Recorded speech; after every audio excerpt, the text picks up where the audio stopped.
Welcome to All Caps.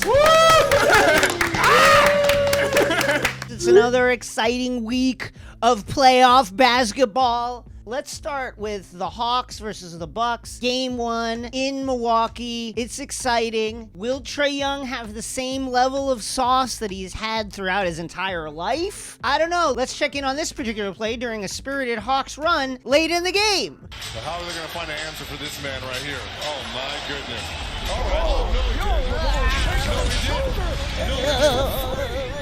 Okay. Woo. Trae Young continues to be unstoppable here. Listen, everybody knew it would happen. Coach Bud has designed his defense to give up essentially the floater. Trae Young, number 1B weapon in his arsenal, the floater. All Trae Young did was get into the middle on drop coverage and drop a billion fucking floaters on the Bucks and went for a career high. And then came off a screen, got so open. I mean, Drew Holiday just like went around the corner and then got like lost in time and just stood there. And the entire Bucks squad just stood there and watched him. And then Trae Young shimmied his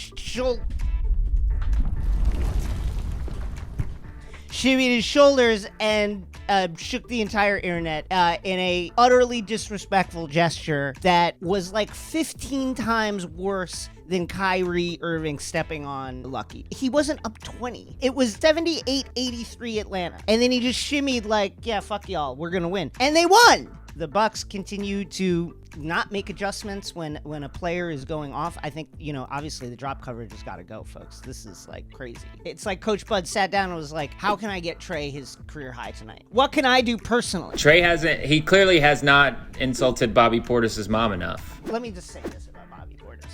Bobby Portis is the softest tough guy ever. Bobby Portis, who is like, I imagine that somebody slapped my mom, and that's what I do, and that's how I get keyed up for these moments where I'm just going out there aggressive. When has Bobby Portis ever been fucking aggressive about anything except punching fucking Murtich in the face, like, in practice? Whenever you ever watch the game and been like, when Bobby Portis coming with an edge tonight? These imaginary dudes beating up Bobby Portis' mom in his head, and he's not doing anything about it. Here's earlier in this run, 73-75 Nip-a-Tuck game, third quarter. Trae Young off the glass to John Collins.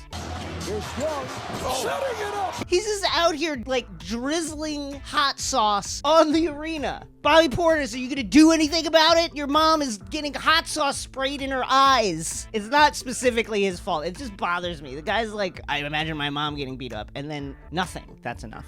Okay. The Suns escaped with a 1-point win against the Clippers. Can you really escape from your own building? It was an exciting game. It was a game for the ages. It had everything. It had dunks. It had Rajon Rondo not knowing the rule. It had a handsome man getting his face bashed open. Let's get into the game. Here's the situation. It is 103-102 Clippers. Paul George just absolutely dry mouth 2 free throws at the line. It was terrible. And then it came down to this, 0.9 seconds left. Jay Crowder with the ball.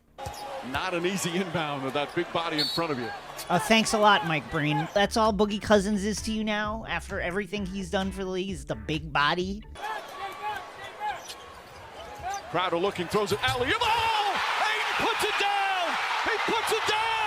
I love Deandre Ayton also just being like, I don't know, is it good? Are we okay? And it was over the cylinder, and Jeff Van Gundy was like, that's good. And Mark Jackson was like, is it though? And then they had to go to the replay, and it turned out it was good. Anyway, what if I told you coaching in the NBA was actually easy? D8, if he throws it, you gotta try to dunk it, okay? Coach, I was gonna catch it and then take one dribble and then fade back to the 3-point line, and then no? I love that this makes DeAndre Ayton look like a fucking dummy.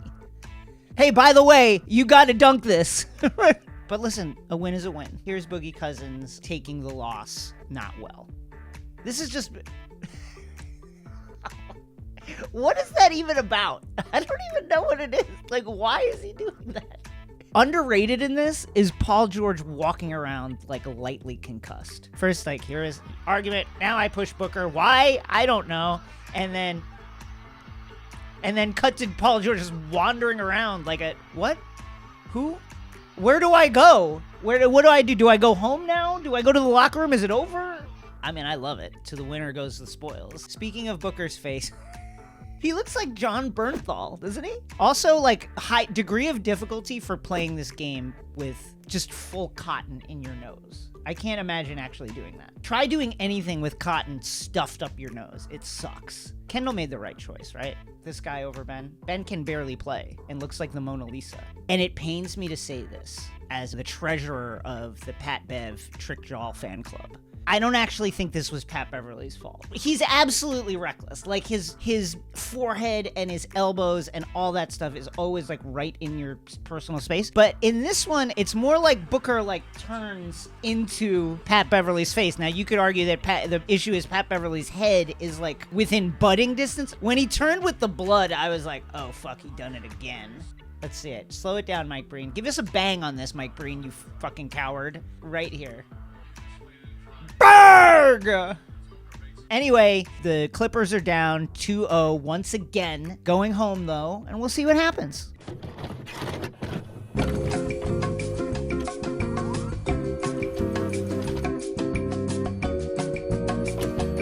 Wow, what a comeback win for the Clippers. They needed to get that one at home, and incredible win by them. It was super weird that there was a goat on the floor, but I guess that was the halftime thing. That was super, super strange. I think it rattled Devin Booker. Did not expect Jay Crowder to have 55 points in a game 3, and then the Suns to only win by 1. That was a little bit shocking, but really incredible game, and now... Listen, the Clippers are up against it.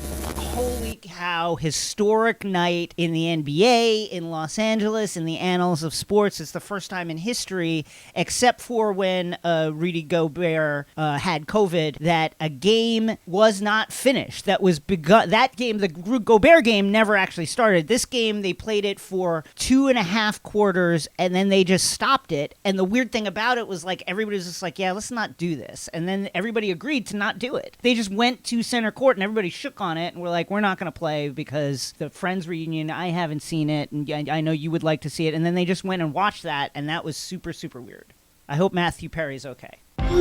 Joining us now, he is the co-host of How Did This Get Made? He is the co-star of Black Monday, super fun show. He is a Clippers super fan. He is Paul Scheer. Paul, thank you for joining us. So excited to be here. Paul, what a weird Clippers season. The ups, the downs, the drama, the success, the disappointment of losing the first 2 games again in a series. Yes. How do you feel? Every part of this season is par for the course of being a Clippers fan. Highs, lows, and you never know which way it's going to go. I was ready to throw in the towel when I heard that like Paul George had that toe edema, which we've not heard about again. And I think he's just playing through it. I don't know where to feel. I'm up, I'm high, I'm low. Kawhi is out. They look gassed. They play a game that comes down to 1 point. They lose on a crazy ass play. Like, I'm all over the place, but because I'm all over the place, I feel like I do when I had my first child, which is like, I'm too frantic to even check in with an emotion. I'm just like, where am I going next? Okay, I know that it will come to an end, and when it comes to an end, I can reflect, but I'm looking at it and I'm having fun. This is going to sound like making something that was bad into making something into something that was good. But this is my theory, that inviting the Mavericks and then flirting with the humiliation of getting beat by the Mavericks in round 1 actually seemed to just take all the pressure off the team somehow, weirdly. I think Ty is a very smart coach, and he was very smart about how we needed to get into this playoffs. And I think that the path that he picked was the right path. As we've seen right now at the Suns, we are an incredibly evenly matched team. Like, you know, we would not be doing well in that like lottery last round game where it's like 1 game off. Like the Clippers really seem like they're like, it's a different thing. Like Doc used to get up by 3 and then lose. Now we're like, we get down by 2 and then win. So I feel like I like this idea, but I think that I like this underdog nature of them. They only really seem to perform really well when the deck is stacked against them. Pat Beverley, if he wasn't on your team, you'd hate him. Come on. Of course, but he's on my team and I fucking love him. And you know what? And I will continue to love him because I was in Phoenix for game 2, and when Pat Bev was taunting the crowd, I was up there. I looked at it. I feel like he looked at me in the eyes, and I saw him, and I was like, I love you. And like, he's like yelling at the crowd. I was like, I got your back, man. I'm here for you. But I mean, I think, look, I hate Joe Ingles. But I'm sure that the Utah Jazz love you got whatever jingled, whatever the fuck they call it. Like, there's every player's got one that you hate. Thank you for joining us. This was fantastic, and it was a treat for all of us. I hope maybe we could talk again if we're lucky enough to keep the Clippers in this going forward. Team of Destiny, I believe in it. I have so many Clippers friends, and I'm really happy for them to be, feeling this feeling right now. I will tell you this. I love every team that is here because I feel like every fan base is deserving of their team being here and being psyched for their team. And even the fans I met last night in Phoenix were nice to me because they're like, we get it. We get where you're coming from. Yes. Please get where we're coming from too. I'm like, I get it. So that's it. Like we're all on the same page. He's Paul Scheer, the co-host of How Did This Get Made and Black Monday on Showtime. Watch it. It's a really fun show that is incredibly funny. And Don Cheadle does a lot of coke. Let's go to the meat. We're still talking about Ben, Mona Lisa Smile Simmons. Here's our good friend Tommy Tom Haberstroh of the pirate ship talking about Ben Simmons' stats. And I actually think that this is rude to even post this. Here's the stats. Game 1, Ben Simmons, fourth quarter scoring, 2 for 2. Okay, good start. That's good. Game 2, 0 for 0. That's 100% from the field, still, technically, right? Game 3, 1 for 1. He's still shooting 100% in fourth quarters at this point. Like, every number should be screaming shoot more. Game 4, 0 for 0. Game 5, 0 for 0. Game 6, 0 for 0. Game 7, 0 for 0. Man, what the fuck is Ben doing? Come on, man. Like, it's like playing soccer and then just deciding, like, I'm not gonna kick the ball or something. Like, there's a lot of ways to play basketball, but the ball does have to go in. So it's very, very strange to like be so against the actual name of the sport. I wish I could remember which NBA player said this, but somebody was like, how did he get into basketball then? This is maybe dark, but like the thing that you always hear is, okay, Ben Simmons is right-handed. He does everything with his right hand. He drinks his coffee with his right hand. He writes with his right hand. But that his dad made him shoot left-handed. Why is that guy not in jail? We're asking Ben like all these questions. Should you be more aggressive? How do you, like, can you do this? Can you do that? How do you feel? Like, what are your thoughts on losing this series? I want to hear from Ben's dad, like what the fuck he thinks he was doing. I'm dead serious about it. Here's Doc Rivers after the game. Can still be a point guard for a championship team like the one you guys want to become? Yeah, David, I don't know that question or the answer to that right now. So I don't know the answer to that. Doc looks legitimately heartbroken when he says it. Doc, can you be the head coach of a team that actually beats the teams it's supposed to in the postseason? I don't know the answer to that. Shouts to Doc for, I guess, not going all the way and being like, no, for kind of lying. So not only is this 3 years in a row now, and Ben was injured for one of the postseasons, but now, like, we've seen it. It doesn't work with him and Embiid. Ben doesn't want to shoot. Embiid is 29 with a history of injuries. The time to win for him is right now. And his coach and the best player on the team, who was also an MVP candidate and for a lot of the season, you could argue the best player in the league, does not want him, clearly does not want him on the team, and in fact blamed him for the loss. On top of that, Philly fans who are crazy, that's their brand, is we're insane, like legitimately want to fight Ben Simmons. Ben Simmons, you fucking crumb bum! Get Ben Simmons the fuck out of my city! I don't want to see him! Get him the fuck out of here! You fucking bum! 5 points? Kevin Huerter outscored you? Who the fuck is Kevin Huerter? He's actually a really good player. Like, if you've been watching the league, he's good. Fuck this motherfucker! Fuck this motherfucker, Ben Simmons! Fuck Ben Simmons! Yeah, this is outside the arena. Guys, he can't go back. Like, it's over. He's got it. You have to trade him. He can't live within the metro Philly area. He's got to sell all his belongings. He's got to go, and he needs to leave immediately. They need to move him. It's over, folks. Part of the story, of course, with blame for the Sixers collapse is a acknowledgement of the role of Doc Rivers. He has lost 9 Game 7s. It's the most in NBA history. He has a 341 win percentage, worst of all time among coaches with 20-plus games in the postseason. And he's lost more 7-game series in which he has led by 3-1. An absurd number. What we're saying here is when you look at collapses, it's very often that the thing that is the same is Doc Rivers.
As epic as their collapse was, as funny as and entertaining and excruciating as Ben Simmons' epic case of the yips was, the Jazz are infinitely more fraudulent than the Sixers. All season, for the last few seasons, all you hear from Jazz fans, nobody takes it seriously, nobody's talking about us. We got the best record with #1 defense, Rudy Gobert, blah, blah, blah, blah, blah. Nobody's talking about us like we're the Clippers, the Lakers, or anybody else. What the fuck happened? Rudy Gobert is like 50 to 60% of the identity of your team, and all that needs to happen is the other team goes small with shooters, and all of a sudden Rudy Gobert is like, and he can't get out to the perimeter, and guys are just hitting shots. And by the way, that's not a secret. That's been the thing forever. Jazz fans are lucky that we've forgotten and we've moved on, and nobody thinks about the Jazz. Because if people thought about them, they'd be like, man, the Jazz are fraudulent, aren't they? Like, can we continue to talk about this? We just did the meat on Ben Simmons because it's not even fun enough to be like, man, the Jazz frauds again. It's not even fun to do it, and I don't want to hear about Mike Conley because Kawhi Leonard was not there. Stop it. Rudy Gobert, all you got to do is go small, and what is he doing? He's standing under the rim like a fucking guy waiting for the bus that will never come. And then he's on Twitter being like, yeah, I feel bad for everybody who's making fun of me because they don't understand. Shut up!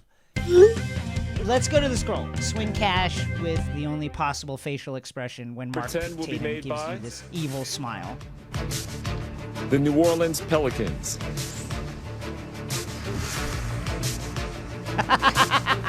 Mark Tatum, you're a evil motherfucker. He enjoys this, and we've talked about this a lot. It's not like turning over the Knicks card when the Knicks are getting the 3 or 4 or 5 pick instead of the #1 pick, and that smile where when it's the Knicks, he opens the envelope and then he pulls the card out, and then his smile like explodes like a supernova, and then he turns it over, and then he like really cheeses. He's not doing it at that level, but he's still taking way too much joy in fucking people over. I hate it. I don't hate Swin Cash, I hate Mark Tatum, and that's enough. Best draft class ever. First of all, Deandre Ayton didn't even know if the basket he made was counted. So I would discount Deandre's ability to like put his draft class like into the scope of history. That said, how sad is it that Marvin Bagley is in this picture? I was going to say, you can't make that claim with Marvin Bagley. Yeah, Marvin Bagley in the shot. Come on. Is this the best draft class ever? I don't know. Get Marvin Bagley out of there and we will talk. But I don't think it's anywhere close. It's not his fault that he was selected way too high by the absolutely inept Sacramento Kings organization. That is a disaster. I hate it. This is not factually correct, but I get it because DeAndre Ayton is going to rep his own draft class, and that makes sense. Marvin Bagley is still in the top 4, so mathematically it simply can't be.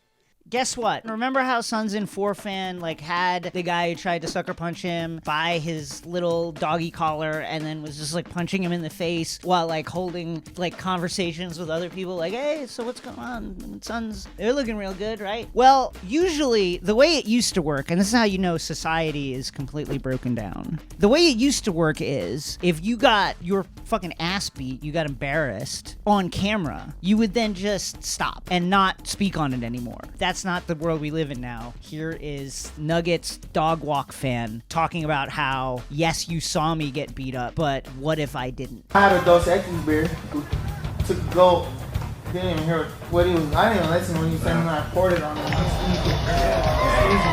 So he's talking about how he poured the beer on the guy, and he's still trying to be like, I'm the good guy? Okay. But when he went to yank my chain, he scratched my nose. If you ever been in a fight, if you get socked in your nose, hard one, then you're gonna have black eyes right here. Obviously, I don't have black eyes. Oh, okay. Fucking Nuggets fan MD. Thank you for Dr. House for explaining how, like, blood works. I'm like, bro, look at me. Like, when you were, because he had you, how many times did he actually connect? Probably like, if you guys... It looked like the last one. Forget whether any of the punches landed, okay? Like, throw away that. You were grabbed, pulled down, and bent over a chair. You were like this, protecting your face, and you had no ability on your own to stand up and leave. If someone is holding you in that position and you can't leave, you got beat up and you got demolished. You lost the fight. Those don't, don't phase nobody. Yeah. I'm saying he didn't demolish me. Barstool dude said he demolished me, or... No, he did not demolish me. Yeah, okay. Dude, you were held down like a dog. Stop acting like you won. Yeah, go talk to him about how much his hand hurts. We haven't heard that. I bet you not only the hand that he was hitting me with, but I bet you this hand is really tired because I was like bucking. He had to really hold on to keep me there. This is despicable, and stop this. When you lose, just be like, that's an L, I'll hold that, and go and deal with it and move on. You can't be like, actually, I won. I hate this. If you lose a fight, that's enough. It's over. Period. It's bookended. There's no reason to then make more content out of this. Folks, we got to free Alex Caruso. Alex Caruso has been arrested for the possession of a minuscule amount of marijuana. This is insane. If Alex Caruso had 50 M60 machine guns, they'd be like, that's fine. He had a grinder's worth of marijuana, and they got to throw him in the pen. Stop it. Free Alex Caruso. Free all the weed prisoners. It's legal in half the country. What are we doing? George W. Bush smokes weed.